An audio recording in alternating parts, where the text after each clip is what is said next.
Hello, beautiful mamas. As a working mom, sometimes I can really feel scattered, unorganized, or simply just rushing from one thing to another and all over the place.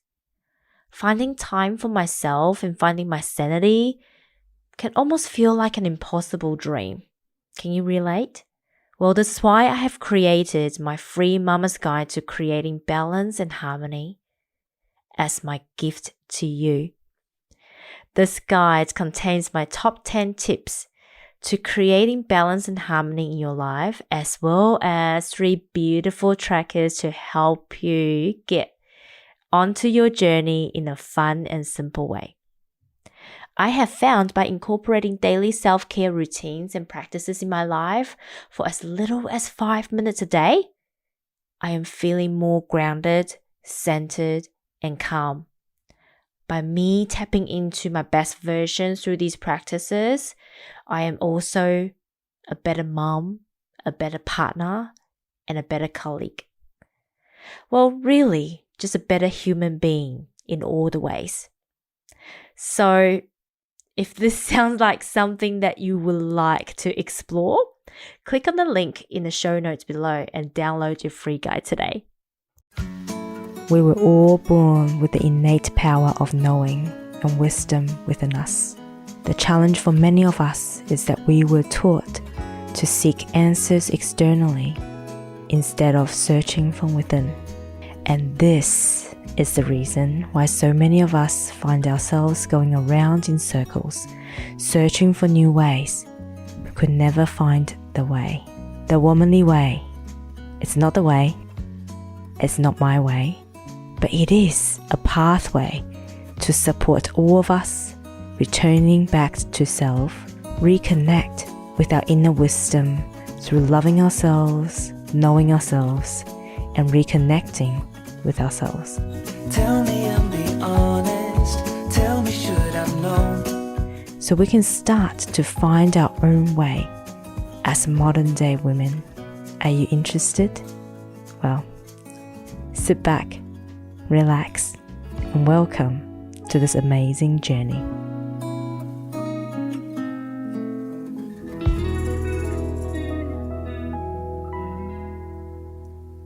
Hello. Welcome to this episode of the Womanly Way podcast. I am your host, Lala Angela Wang. So today is a bit of a spontaneous recording. I am actually going live on all the platforms, on LinkedIn, Instagram, and Facebook. The reason that I'm doing that, well, it's a divine reason. It's actually my day off today. And the original plan really was just chill, catching up on some life admin, journaling, meditating, cooking food for my family, and then go on to my hair appointment, which is long overdue, and go and pick up George. Didn't quite work out that way because that's not quite what the universe had planned for me. And you guys know, I believe in synchronicity. I do. And literally there are a series of events that happened in the past couple of days, in particular yesterday and today. Maybe the day before as well, actually. And it's just like, okay. Essentially, there's a message that the universe really wants me to deliver today. There are also big moves that the universe has asked me to jump into. So I'm a bit like this right now. I'm like, oh, universe, as if I haven't got enough things to do now. And okay, I get it. You're asking me to step up. So here I am. I'm stepping up. I am essentially delivering what I have promised. And that is to show up when the universe asks me to show up. Some of you may not know this. I think it was around this time last year, I made a promise to the universe, like an actual promise, not like what it used to be like empty promises. But I should promise the universe that I will act on the universal guidance only. right? I will only act when guided. And I have to say, just like my mentor Leah Steele have shared many, many times, it can be frustrating at times because as a emotional generator, I just want to keep doing things. Ideas come, I just want to do it. I just want to do it. I just want to do it. But for the past year, so many times I've been asked to sit on my bum because things are not ready. Right? It could be quite cruisy, like, it feels like you're sitting on a banana chair all day. But on the flip side, when the universe asks you to go, like this morning, it's go time. It's like all the preparations, all the banana chair sitting has come to this point, and seriously, it's go time.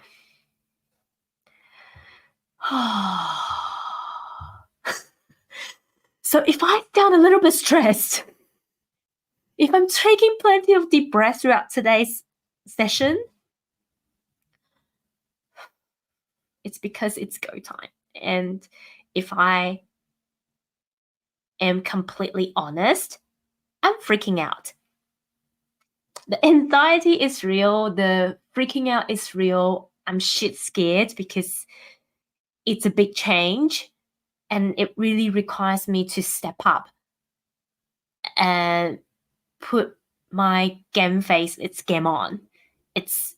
That's all I can say. It's seriously game on. And it felt like, I was going to say, it felt like I'm being hit by a bus, but no. It felt this feeling. It's kind of like, oh my God, oh my God, oh my God, oh my God, oh my God. I actually have to do this. I actually have to step up to my next level of bigness and do it.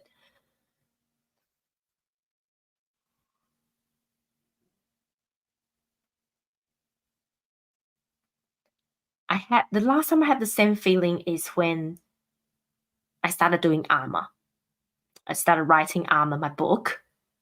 The truth behind the E and F words in construction. It really talked about my journey to overcome some of the deepest emotions, and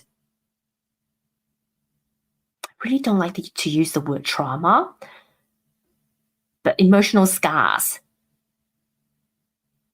that has become my negative anchors, emotional anchors. I'm going to put them in that way. I can talk about why I don't like the word trauma. But that's really another episode for another day. In summary, I just think it's an overused word that has given people permission to use as a weapon against other people. So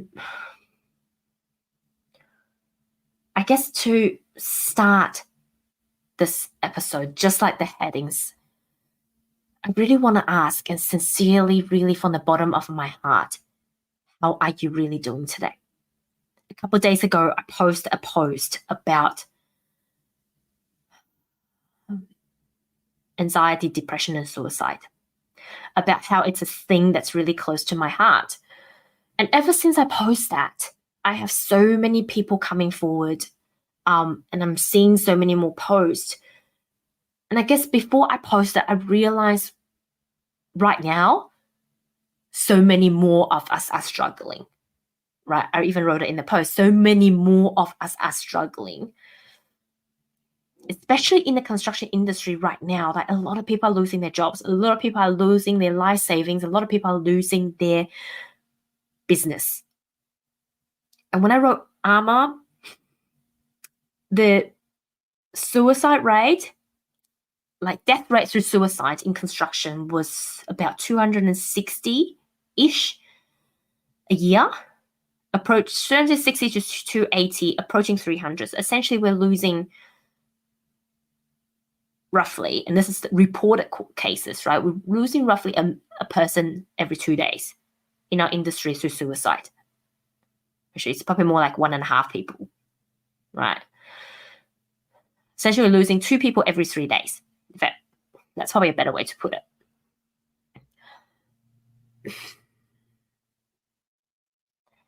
And I truly, truly believe, I don't have the actual figures, if we look at people who are thinking about suicide, who are really struggling and thinking about suicide, that rate would have increased from 2018 when I was writing my book.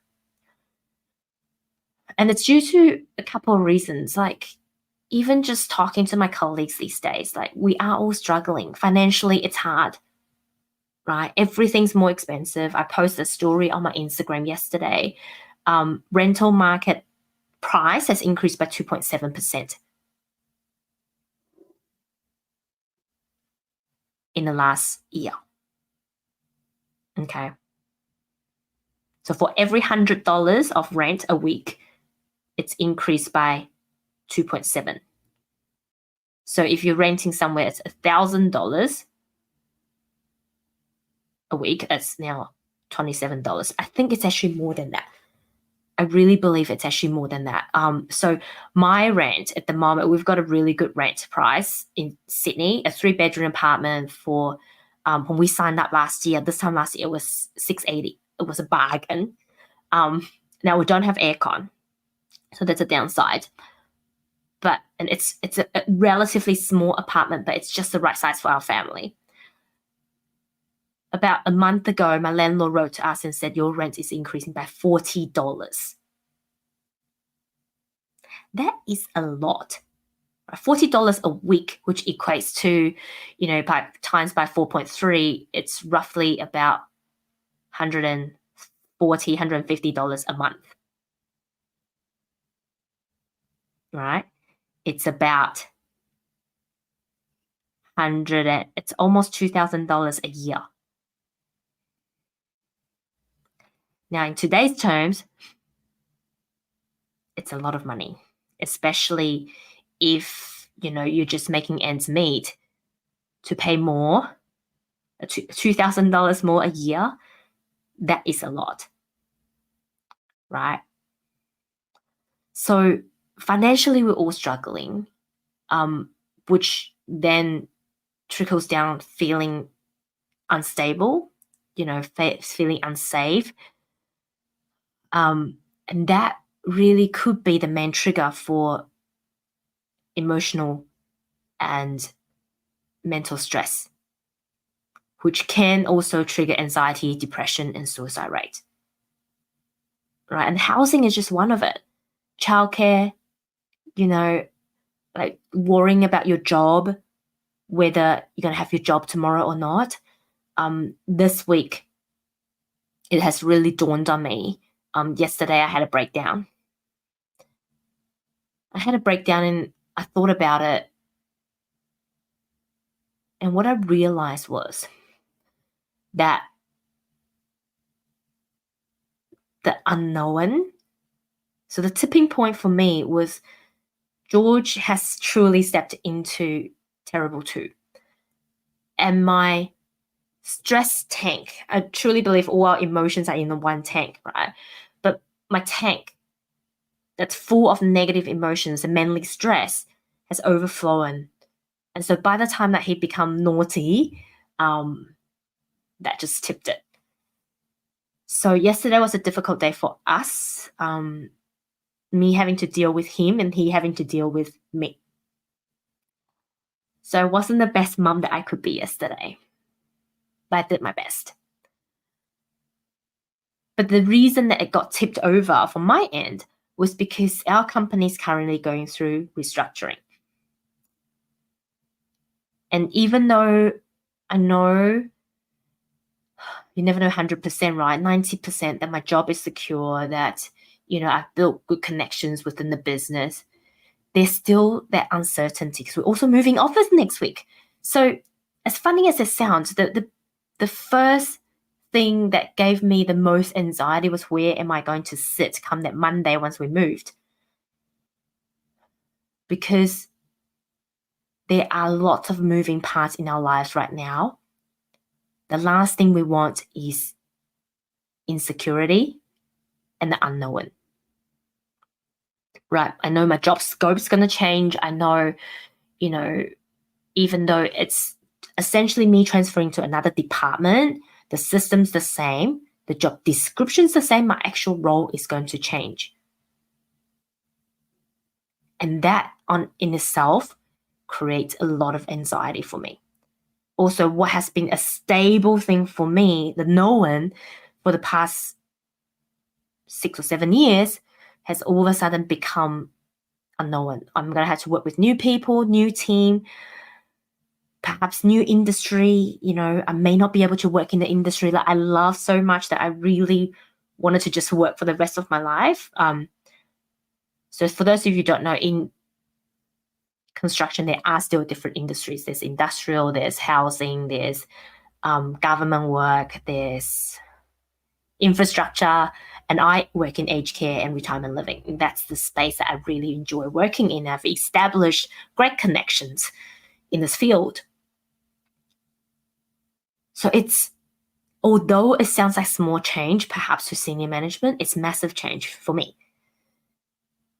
right? And I just feel like the company actually hasn't taken the right steps in informing us and creating that comfort, creating that assurance that everything is going to be okay, because there's not a lot of information that's been shared with us, but they haven't actually done that change management correctly, in my opinion. But that's another story for another day. But essentially what I am realizing is, if me, through what some people may consider as a small change in my life, already feel this instability and already feel this stress and anxiety, and I've done a lot of work on myself, right? So it takes a lot for me to feel stressed and anxious. And if it just through this little thing in the equation has made me feel this way, then imagine how many other people are also feeling this way. Everybody I speak to would talk about some sort of struggle. We talked about some sort of stress. It might be their kids, it might be cost of daycare, it might be cost of living, it might be, cost about worrying about what are they going to do with money if they bring another child into the world. So from what I'm hearing from my space, a lot of it really is about stability. A lot of it really is about finances. A lot of it is really about, really, essentially, it's a job. Job stability essentially is linked to your income stability, right? So really, reality is it's all coming down to money. And then stemming from money, it's feel trapped, feel unstable, and fear for the unknown, basically. So I really want to check in with all of you guys. I want to see where you are at. And I really, truly want to let you know that I care. And it is really my mission to dedicate my life to help people, I guess, tap into more freedom, create the life that they wanted. But you cannot create freedom if you don't have emotional freedom, because you forever feel trapped by your emotions, by your head, right?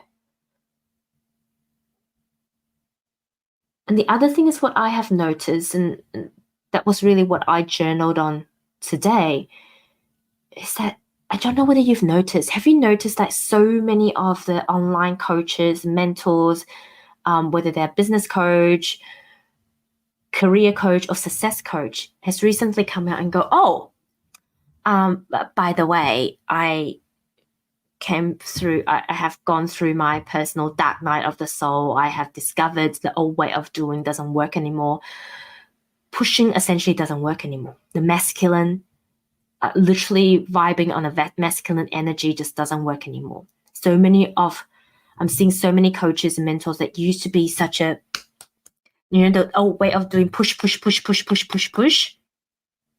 starting to come out and stepping into more of the feminine energy.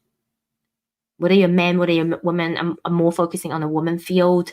So I'm noticing a lot more women coming out and go, I had to actually the castle, the facade I have built has crumbled, and essentially have to go within, work on my shadow work, work on my emotional work, going through the spiritual journey, which is great. And it brings so much joy into my heart when I see people doing that. But there's also a danger to that.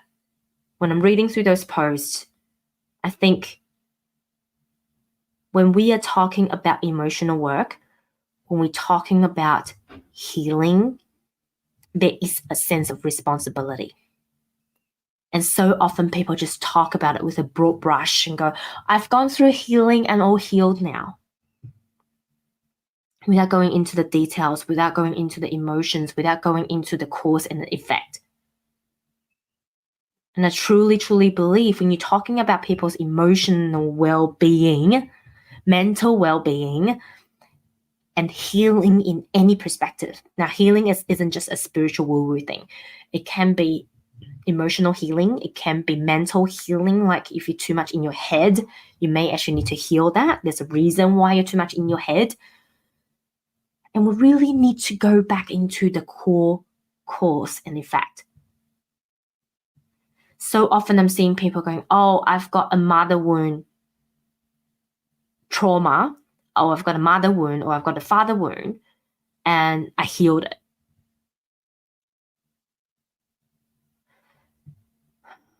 It sends my blood boiling because I think it's highly irresponsible to just throw a term out there without explaining what it is. Right? You can't just say, I've got this wound, because what will happen is when someone sees that, they're like, oh, yeah, I think I've got that too. And then they start labeling themselves as someone who's got it without actually having the tools, without actually having to deal with it and really understand what our individual synopsis are. Healing is not it's not like shopping. You can just go, and it's not a one-size-fits-all thing. Everyone has got a different journey, right? And if you go, I think it's highly irresponsible if you just go a broad brush and go in 150 words or in, how many words that a post will allow you to talk about that topic. That could mislead people.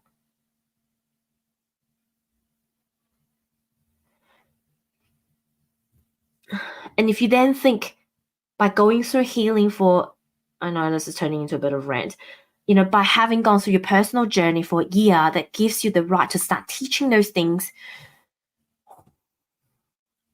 that is dangerous, dangerous things. And that's when I really I'm really seeing the synchronicity for me to really step up.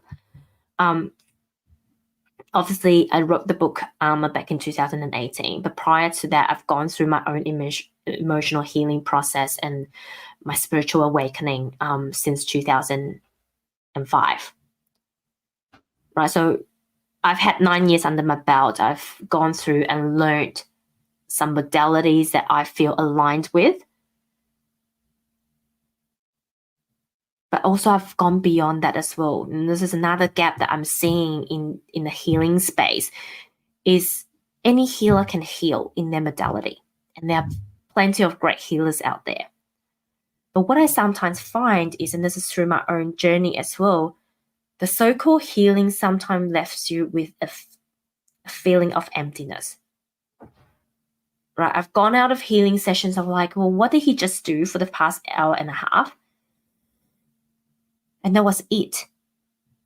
And what I have figured out is that sometimes when healers do healing, they heal you. They take whatever that was not incongruent, not aligned, that could impede you from being your best out of your system.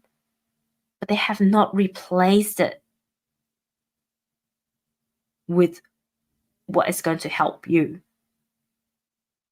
Right? So you essentially end up in your body a spiritual hole, basically. Not a physical hole, but either a spiritual hole or an emotional hole in your body.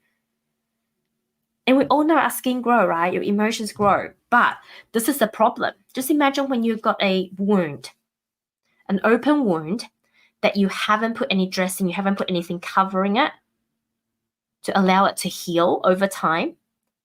And you go out to the world and you're essentially wide open.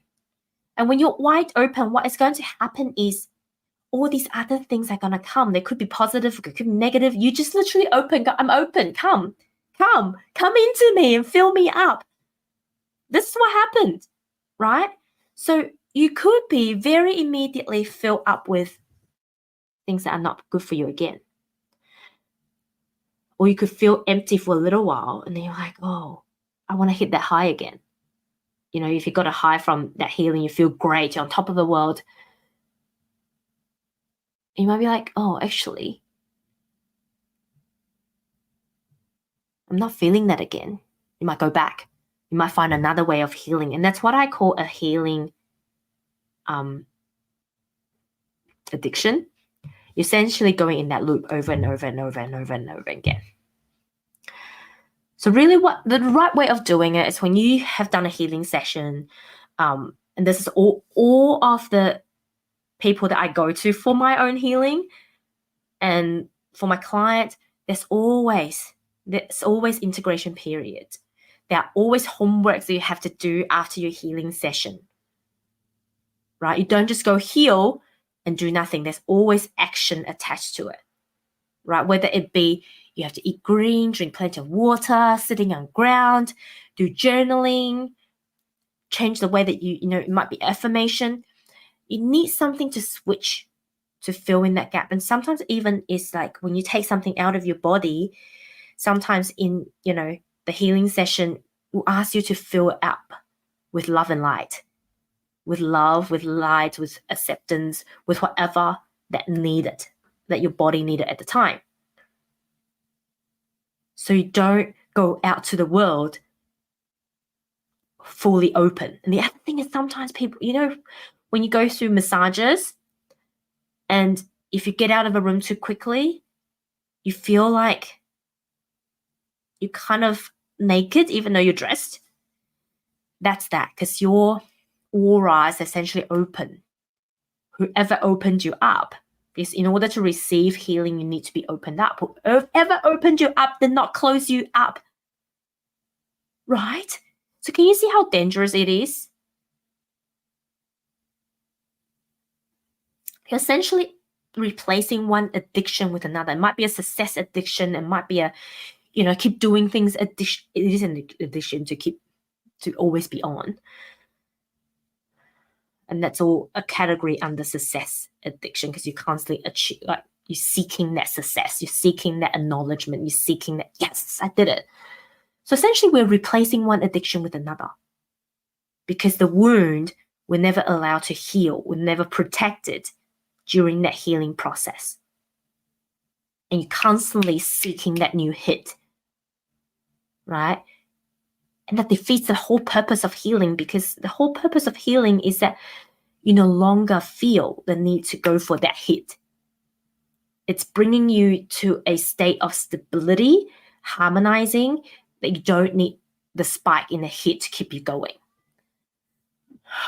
So can you see why I'm so passionate about this? I feel like there's a gap in the market, and I feel like this is a dangerous territory when people start claiming that they can heal you and they're actually making you worse. And that pisses me off. Really does. So I really felt called this morning to come on here and just check in on you guys and just to let you know that you can always reach out to me. To let you know that I know I understand that everyone is suffering. I'm suffering too, right? I'm stressed too. Life just is a little bit harder these days. But with the right tools, with the right support, with the right community, I think we can all help one another. And this is where the scary thing comes in for me. The scary thing wasn't to come out here and do a live impromptu. The scary thing is I was guided this morning to reopen and relaunch my signature program, the Unarmory. The armory essentially is, when the first was born, is on the back of my book, Armor, and it's a 33 different emotions through 33 days. Now, this might be a little bit difficult for me these days, being a mum now. When I did it, I wasn't a mum, so I can actually essentially do it. But it is still going to be, I'm going to repurpose some of the content, but I think a lot of the contents are going to be new because I'm different. The world is different today. So you might see a combination. I might even have the old version there and redo a new version as well. So you've got both versions available. But that is not just going to be a standalone program anymore. Okay? So the womanly way is expanding to a way I can really see that it's not just for women anymore, from an emotional space. So the womanly way is now going to be an umbrella under what I call the way. And this has been scary because when the womanly way was born, I negotiated with the universe and I said, I can't just do the way. What gives me the right to do the way? I'm not an authority to do it. What gives me the right to tell people what to do? So I negotiated it. And we said, okay, we'll call it the womanly way. But the womanly way as a modality will still stay because there's already a system in place. So it'll be called the way. And there will be a movement under the way called the Joy Love Club, or the Joy Love Movement. It comes from the Joy Luck Club, you know, the Chinese movie where they all play mahjong. But I don't want luck to be anything to do with it. I want more love in this world. I think right now in our world, we don't want more luck. And the thing is, I don't believe luck exists anyway. When you live in a place of joy and love, you create luck for yourself. So it's called the Joy Love Movement. It's my contribution to the world, and it's going to be membership based. Now, of course, all of this only come to me in the last 24 hours, so it is a bit scary for me. It is still very fluid in ways. I do want to make it membership based, so it's highly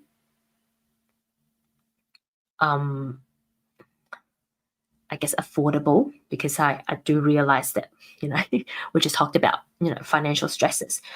So it will be $10.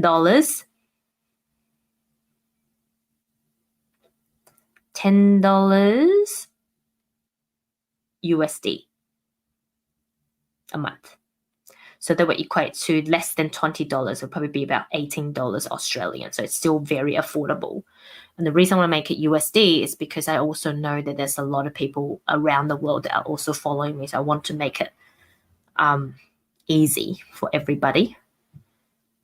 So if you are interested, if you want to be the foundation members, and I don't know how long I'm going to keep the foundation price active. But what I decided to do is it will be $10 US. And if you join for the year, I take 2 months off. So it'll be $100 upfront. If you pay $100 upfront, they'll give you access for the full year. Or you can sign up to a monthly fee. Now, I haven't set up anything yet, so feel free to send me a private message, either email me or on whatever platform that you see this post on, and I'll put you on the waiting list. So once that's set up, you're more than welcome to join me. I'm taking a deep breath now because, like I said, I'm just scared. It's a big change in the business. It's also not like me because it's not planned. Literally, I just asked people to come up here and tell you guys that. It's something I have been avoid for the past 5 years. To call it the way. It's big. Right? Essentially means I have to step up into this higher version, this better version, this next version of me, and really lead from that place. but I truly want to help, and I truly believe that I can help. And I think, if we can create a supportive community that we all help each other and support each other through hardship, through this time, we can all come out better versions of ourselves. So as shit scared as I am right now, I'm also excited. I'm also pumped. I can't wait to be here and hold you and support you and seeing you shine and thrive in life. Now, really, this is the vision that I haven't really shared with a lot of people. My vision in life is to be able to one day seeing all of you being successful in the world, standing behind you, just be that person that's there to support you and feeling so proud, like a proud mama pushing her child out the nest and go you, right? To go you can do it.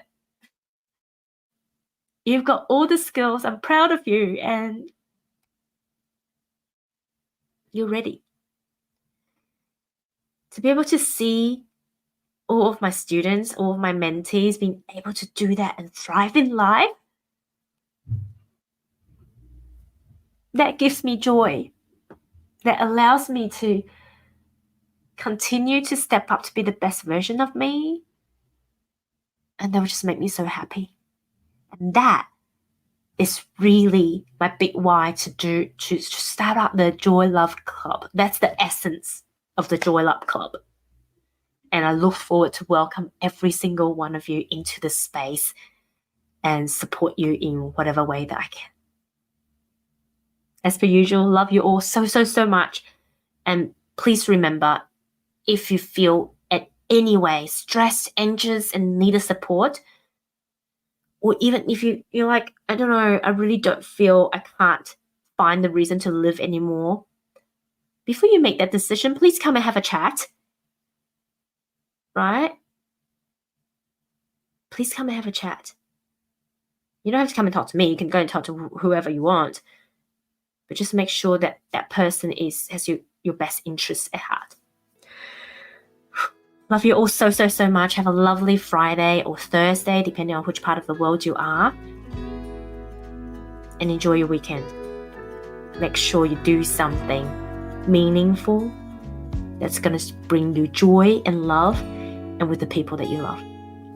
Love you all so, so, so much. I will talk to you later. Bye.